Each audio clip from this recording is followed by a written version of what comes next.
تواجدنا اليوم يهدف إلى تعزيز قطورات أكثر من 20 جمعية في مجال الحق في الحصول إلى المعلومة.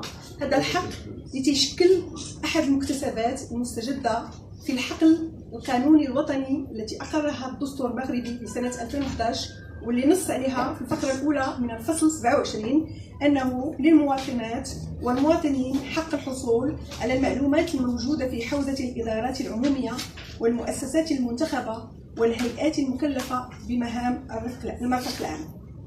محاربة الفساد هذا كيساهم سواء في الصفقات العمومية، سواء في البرامج، سواء في الدعم ديال الجمعيات. فاش كتكون الشفافية كيكون هذا الإرساء إجراء تخليق الممارسة الإدارية، فهم المساطر والإجراءات الإدارية لممارسة الحقوق كفاعل جمعوية. لا يمكن لي ممارسة العمل الجمعوي وأنا أجهل مجموعة من المساطر والإجراءات التي يمكن أن أكون وسيطا بين الإدارة والمواطن، خاصة نحن في المجال ديال الأشخاص الذين يعانون من الإعاقة. فهذا الأمر كيقتضي بعد من فاعل جمعوي اللي غيكون وسيط ما بين الإدارة وما بين المواطن اللي في هذه الوضعية. أكيد على أنه ضروري فهم هذه المساطر والإجراءات والحصول على المعلومة واحد الوسيلة معينة لتحقيق الهدف.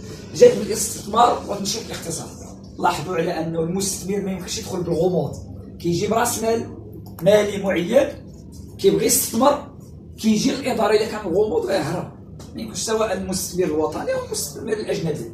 إذا هذا الحصول على المعلومة كتساعد على أنه لما كتكون ثقة المواطن، ثقة المستثمر في الإدارة المغربية تساهم في الجلب ديال الاستثمار وتنشيط الاقتصاد. تشجيع البحث العلمي، أنا كباحث لا يمكن الحصول باحث في مجال معين. أنا كنبغي نبحث مثلا في مجال الترابي، استراتيجية ديال الجماعات الترابية لأزلة مثلا في مجال مساعدة الأشخاص في وضعية إعاقة. أنا باحث بغيت نحصل على هذه المعلومات، خصني باش ندير هذا البحث العلمي ديالي باش نناقشو في نهاية السنة ما عنديش المعطيات. تواجد أو الحصول على المعلومة سيساعد على تشجيع البحث العلمي، لأن أغلبية أشنو وقع دابا للطلبة الباحثين كيهربوا من البحث الميداني. أي طالب سواء في الإجازة ولا الماستر ولا الدكتور أصعب حاجة اللي ما كيبغيش هو يفرض عليه المؤطر ديالو البحث الميداني. علاش كيكون هذيك هي الحقيقة ديال الإدارة المغربية؟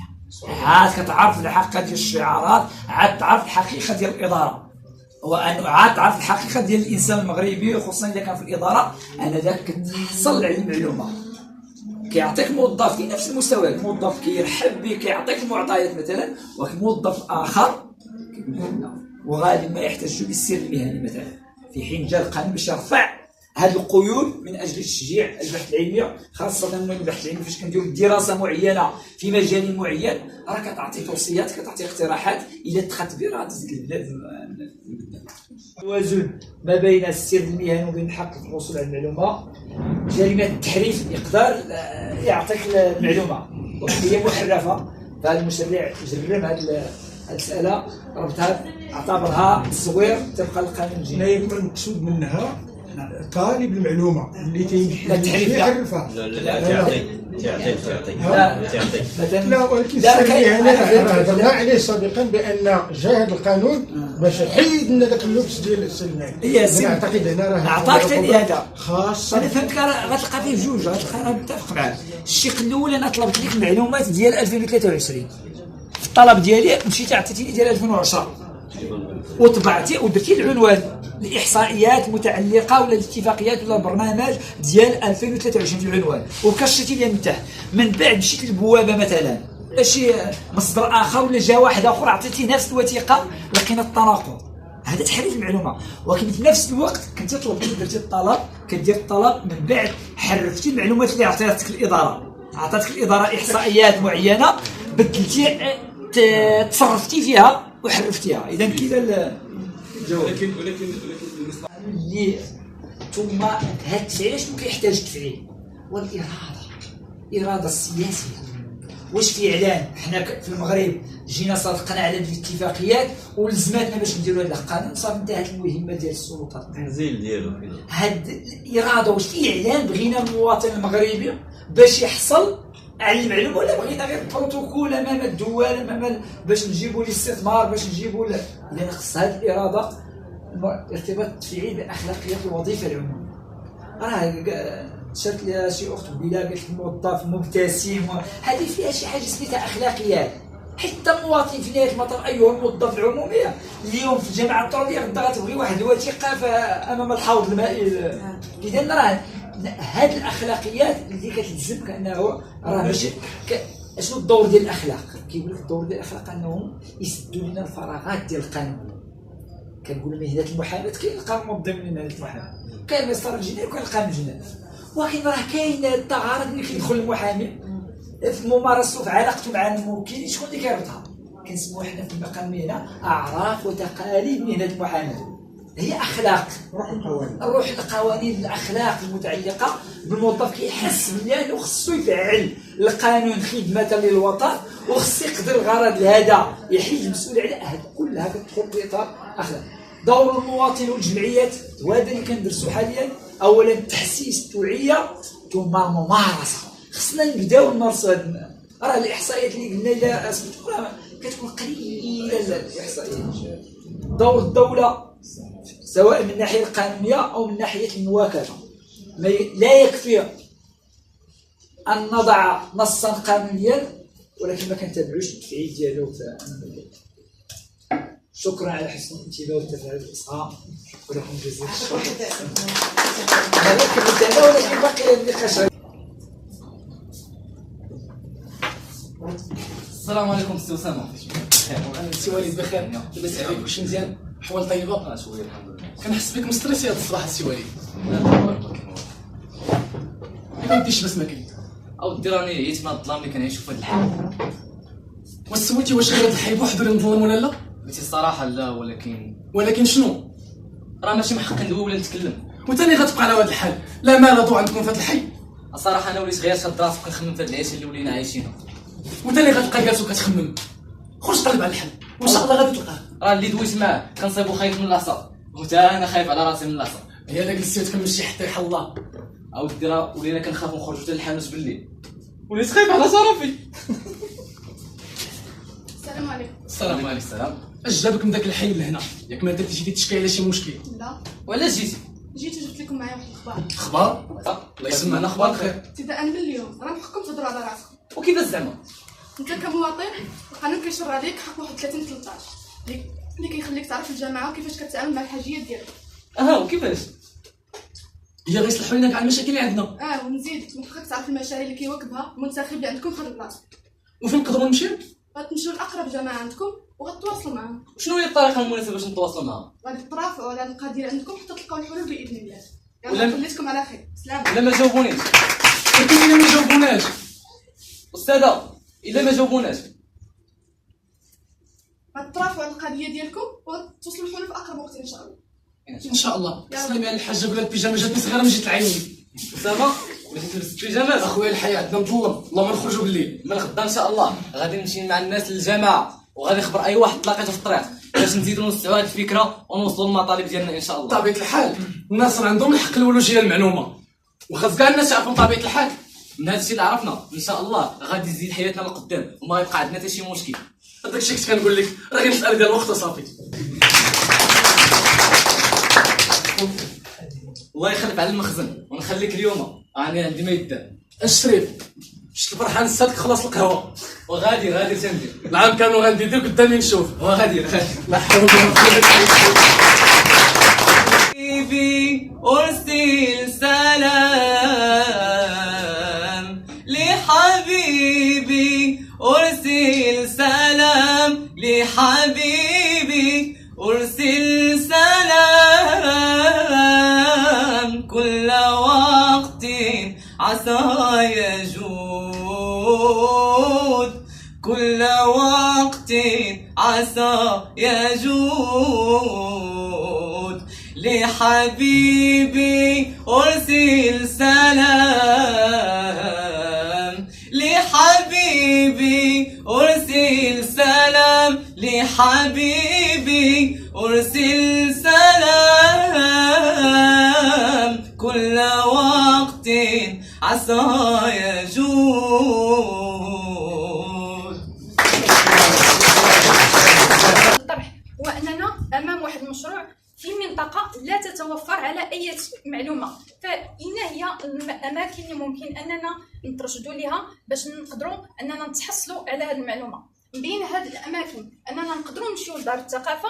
كنعرفوا بأن دار الثقافة كيتوجهوا لها مجموعة ديال الشباب، مجموعة الفتيات، يعني سواء كانوا أصحاء أو في وضعية إعاقة، فهما كيستافدوا من الخدمات ديال هذه المؤسسة. فحنا نقدروا ناخذوا مجموعة ديال الإحصائيات من هذه المؤسسة اللي كتوجه لها هذه المجموعة ديال الأفراد اللي عندهم. نقدروا نمشيو لدار الشباب نفس المنهجية.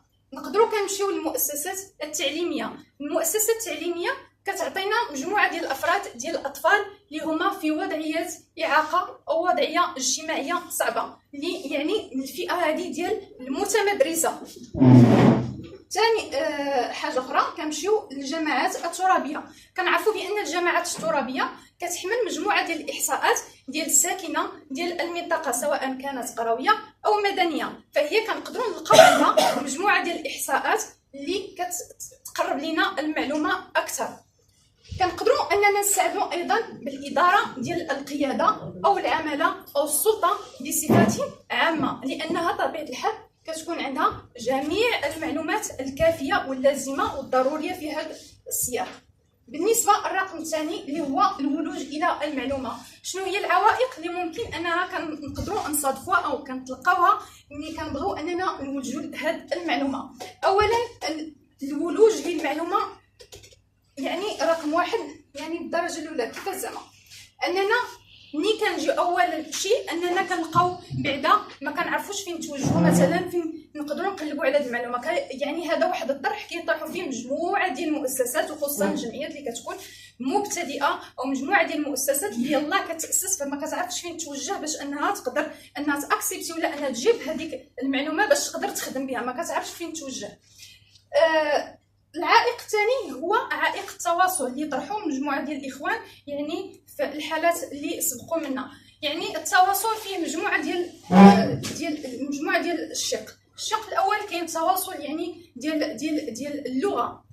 ثاني شيء هو التواصل يعني الغير الايجابي، مثلا انني كمواطن كنمشي كنتوجه لهذه المؤسسه هذه، فكنلقى مثلا الموظف اللي كاين في هذه المؤسسه هذه ما كيستقبلنيش بشكل لائق، ما كيهضرش معايا بطريقه محترمه، ما كيتعاملش معايا على انني انسان بالدرجه الاولى، ما كيتعاملش معايا على انني انسان ومواطن عندي حقوق وطنيه ودستوريه ومواثيق دوليه فيها تما. فلذلك هذا المواطن او هذا الموظف اللي كيكون في هذه المؤسسه خاصنا نشرحوا ليه، خاصنا نديروا ليه المواكبه، خاصنا نديروا ليه تكوين باش اولا يكون هو بعدا جاهز باش انه يكون يستقبل بطريقه ايجابيه هذا المواطن اللي كيتوجه ليه بطبيعه الحال، زائد انه كيتوفر على جميع الامكانيات باش انه يقدم الخدمات بشكل ممتاز. الطرح الثالث هو الاماكن المخصصه لعبور الاشخاص في وضعيه الاعاقه. مثلا كنلقاو مثلا هاد الاطفال او هاد الاشخاص هادو اللي كيمشيو مثلا المجموعه ديال المؤسسات ما كيلقاوش الممرات من شي دوزو، ما كيلقاوش لاسانسور باش انهم يقدروا يطلعوا مثلا ليطاجات، ما كيقدروش يلقاو الممرات المخصصه اللي كتحترم الوضعيه الانسانيه والوضعيه اللي هما فيها. الاشكال الثالث هو صعوبه الوصول الى المنشورات والمعلومات في الاماكن المرتفعه. مثلا واحد الانسان في شخص يعني في واحد الوضعيه اللي كتكون مثلا على كرسي متحرك، فهو كيتوجه مثلا لواحد المؤسسه كيبغي ياخذ واحد المعلومه او انه كيبغي يطلع على واحد المنشور اللي فيه مجموعه ديال المعلومات اللي كتخصو مثلا اداريه او عمليه او اقتصاديه الى اخره، فهو كيمشي مثلا كيلقى هذا المنشور محطوط له هنا الفوق، فهو ما يقدرش هذا الشخص هذا يقرا هذه المعلومات هذا، فهو لذلك خاصنا اننا نديروا ليه واحد السبوره زجاجيه تكون لتحت يقدر يقراها اي كان، سواء صحيح سواء انسان على الكروسه سواء انسان كما كانت الوضعيه الاجتماعيه ديالو. ثالث شيء هو الشق الثالث هو الاجراءات المتبعه للحصول على المعلومات. ارتئينا في هذه اللحظه الى مجموعه المعلومات اللي تحصلت يعني حاليا في الوضعيه اللي حنا يعني حسب ما استحضرت الذاكره حاليا. يعني كاين التواصل مع السلطات المحليه، كاين التواصل مع العملات، نقدروا نتواصلوا مع الجماعات الترابيه، نقدروا نتواصلوا مع المستشفيات، والاتصال ايضا بالمراكز المخصصه بافراد في وضعيه اعاقه، لان هذه المراكز هذه هي اللي كتقدر تعطينا ارقام يعني اللي هي دقيقه على مجموعه ديال هاد الاشخاص في وضعيه الاعاقه، سواء كانوا اطفال او رجال او نساء او كانوا شيوخ. فهاد المؤسسات هذه كتكون عندها ارقام يعني مضبوطه جدا. زائد انه كاينين بعض الحالات وبعض الوضعيات اللي هي كنقولوا ما مديكلارينش بها، كتكون فقط في البيوت ديالها ما كتخرج يعني حتى واحد ما كيعرفها، فهي كتكون خارج الاحصاء. الشق الرابع هو الحلول المقترحه للخروج من دائره العوائق.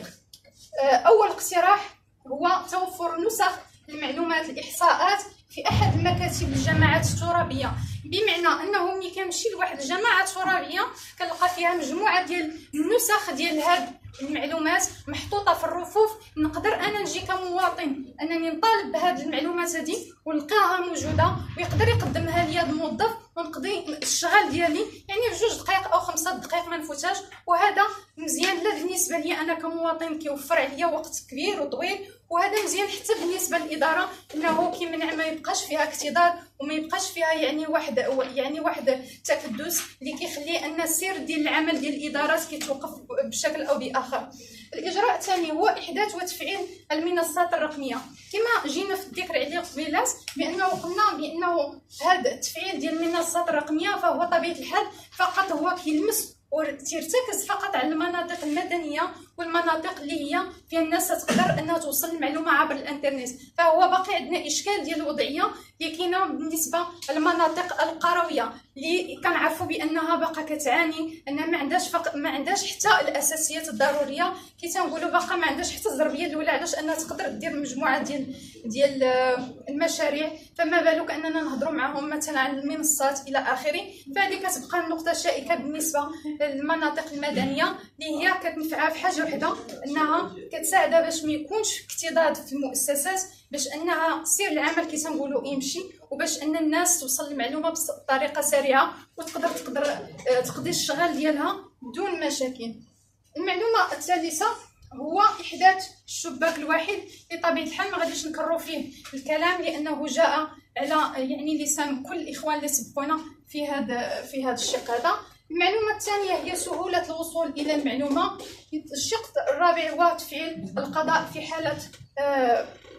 في حالة رفض الإدلاء بالمعلومة، وهذه كتبقى يعني الشق آخر شيء أننا كنمشيو ليه يعني بعد ما كنتيقنوا بأن هذا الموظف هذا اللي غادي نتعاملوا معاه فهو فعلا يتوفر على هذه المعلومة، وفعلا أنه ما بغاش أنه يدليها ليا بها أو أنه كيعرقل لي سير العمل ديالي وسير التوجه ديال المشروع ديالي أو أي مصلحة شخصية أو عامة. الشق الاخر هو تفعيل الاتفاقيات الدوليه بطريقه سلسه وممكنه، يعني ما بغيناش يبقى هذا الشيء فقط يعني كي تنقولوا حبر على ورق، ولكن يجب ان يتمتع المواطن بهذه الحقوق التي تم تفعيلها يعني بشكل مباشر وبشكل سلس، ويعني ويقدر ان هذا المواطن يعني انه يقدر يتمتع بها ويستافد منها، كما جاء على لسان الدكتور انه ما بغينا هذه المعلومات هذه وان هذه الاتفاقيات فقط تولي واحد كي تنقول واحد لو طابلو زويون كنقدروا اننا كنعرضوا يعني امام المجالس وامام الهيئات الدوليه، ولكن الحقيقه ديالنا اننا كنعيشوا يعني واقع اخر، انه هذا الشيء هذا ما كنشوفوا الا في الاوراق، ولكن الواقع يعني يحكي قصه اخرى. الشق الاخر هو اعاده تعديل الماده رقم 10 والماده 5 من المصادر القانونيه التي سيسير الوصول الى المعلومه بطريقه سريعه ومجانيه. وشكرا.